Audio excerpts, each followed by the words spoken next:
Hi, I'm Tim from Quality Unearthed, and a question we often get asked is glamping a fad or a fashion? Is it still going to be here in 20 years time?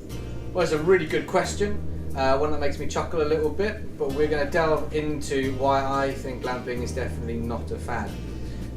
So first and foremost, we're going to look at comparables. What other structures or industries are out there that gives us confidence that glamping is still going to be there 20-30 years time? Well, first thing I'd refer to is static caravans. Now, static caravans have been around, let's say, late 50s, 60s, and continue to be popular nearly 60 years later.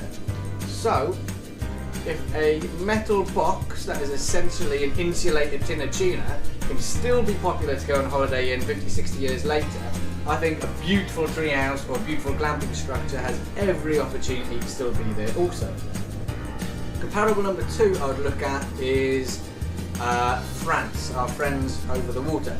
So they've been doing glamping arguably 20 years or so longer than we have, and they continue to grow, by which I mean there's more beautiful places to stay and there's more beautiful people wanting to stay in the structures.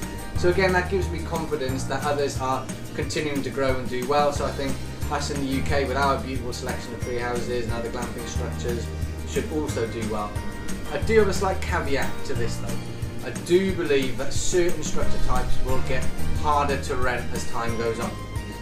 So for example, I think some of the smaller canvas structures, where there's a lot of them that have been put up, let's say a lot in a small field, I think those are going to get more competitive, and unless they're in existing tourism locations, I think it's going to be harder to continue to make those viable. So I do think that fashions will change when it comes to specific structure types, but when you're into the four-season structures, especially structures like this, I definitely do not think that they're going to be a fad. But if you want to delve into the question a little bit more, check the link below and we'd be happy to chat.